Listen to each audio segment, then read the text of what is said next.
However, having even the best imaging in the world with cardiac CT, I would say, there are still challenges to the operator, as it is very difficult to predict how exactly this device that you want to implant in the patient will come to interact with the structure of the heart, the left atrial appendage. So this is still a struggle, even I would say for very experienced operators or high volume operators like myself, but especially also for starters. So people who want to start a procedure, it's a very challenging procedure.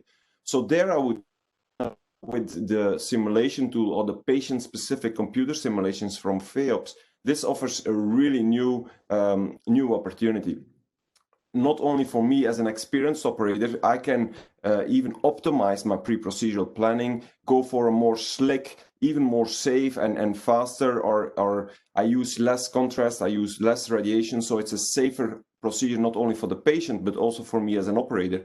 But especially also my colleagues who would like to start with this procedure, you have a big amount of additional information pre-procedurally before starting your procedure. You get a bag of information which is unique, which you didn't have a few years ago. And this is what FEOPS adds to your pre-procedural planning. So this is a pure, unique pre-procedural planning based on a patient-specific computer simulations. Issue still in left atrial appendage closure. So what does missizing mean? It means that because this left atrial appendage is such a variable structure, anatomical structure, that for us as an operator, even with this very good pre-procedural imaging, it's very hard to know which device size and which device position will be the best for this specific patient-specific anatomy.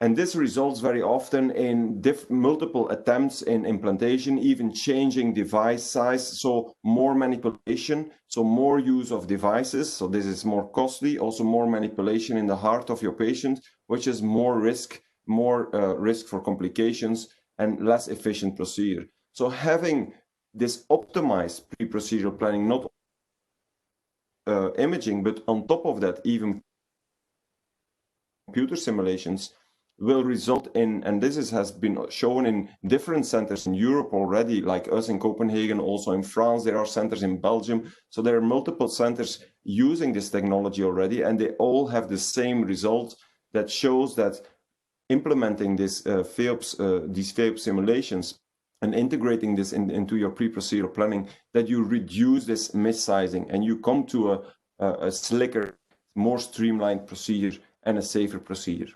Well, indeed, I mean, now I mentioned that FEOPS could indeed contribute to a more safe and more efficient procedure. I think that another important advantage of it could be in the future that it contributes to economical advantages. Not only for the hospital or the operator, where I would see this as an advantage that you could do all your, with a better pre-procedural planning, you can do a streamlined procedure. So you can do your procedures without general anesthesia, with less operators. So there you have an economical advantage to make in the hospital. But you could also have a large economical advantage for the medical device company, which produces and has to provide and support these kind of cases.